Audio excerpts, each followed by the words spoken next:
Hello, my name is Tim, and I'm here to talk to you about inflatable life jackets. When most people hear the words life jacket, they think of a large, orange, bulky foam life jacket wrapped around their neck.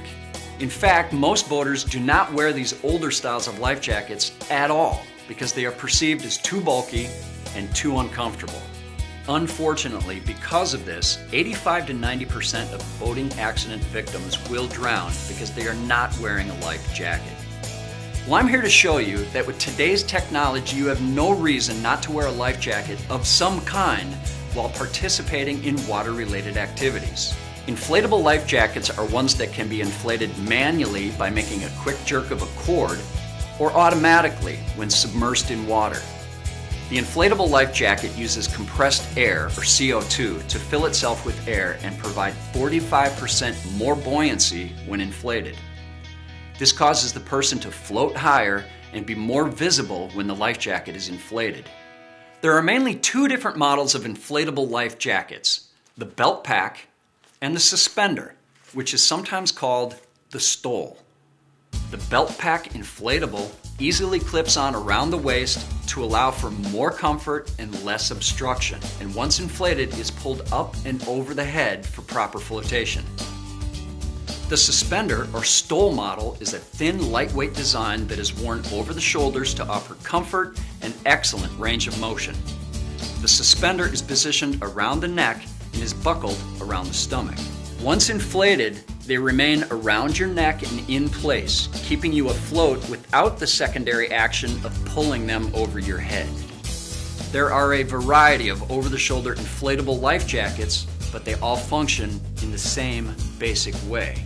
It's important to note that inflatable life jackets must never be worn underneath any clothing, as this would cause the life jacket to work ineffectively and could lead to discomfort and difficulty of breathing.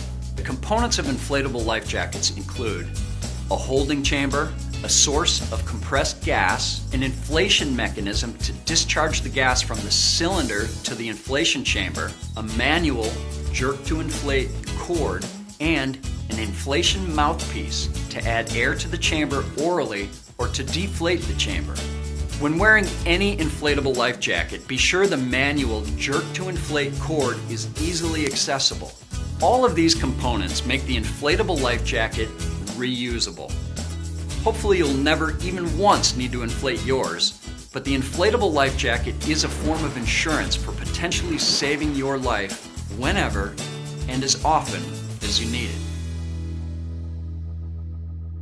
For all types of inflatable life jackets, there are two primary ways of inflating them: automatically and manually. The automatic primary inflation is activated when the life jacket is submerged underwater. This happens by using either a small tablet that dissolves in water and causes the inflator to activate, or by use of an internal water pressure gauge that activates the inflator when the life jacket is submerged at least 4 inches underwater. In addition to its primary method of activation, the automatic type also has a jerk to inflate cord in case the automatic mechanism fails. Both automatic and manual inflatable life jackets also have an oral inflation method. This offers the wearer a backup if the inflation mechanisms malfunction and the ability to adjust the comfort of the jacket once inflated. The oral functionality also gives the ability to deflate the life jacket for repacking and to frequently test the inflation chambers for leaks.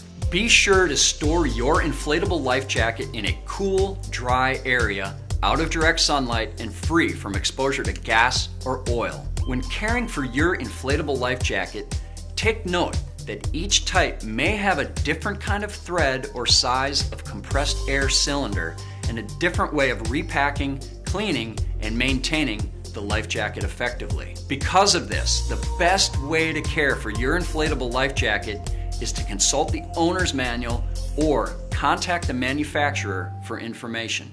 Although inflatable life jackets may help prevent many deaths, they should not be worn in all circumstances. For instance, there are times a person should wear what is called an inherently buoyant life jacket, or one that floats at all times. These should be worn anytime one is engaged in commercial boating activities, is a child under the age of 16, is a poor swimmer, or when operating a personal watercraft, water skiing, or engaged in whitewater sports. Also, inherently buoyant life jackets should be worn during certain environmental conditions, such as cold water and heavy fog. I sincerely hope you have enjoyed learning about inflatable life jackets and that this video has made you more likely to actually wear one. Remember, nearly 90% of drowning victims this year will not be wearing a life jacket. So don't end up on the wrong side of our statistics. If you think it will never happen to you, you need to think again. Accidents happen quickly, and wearing a life jacket may be the best decision you've ever made. Having life jackets on board is a responsible boating practice that can save lives. But remember, a life jacket will only work if you wear it.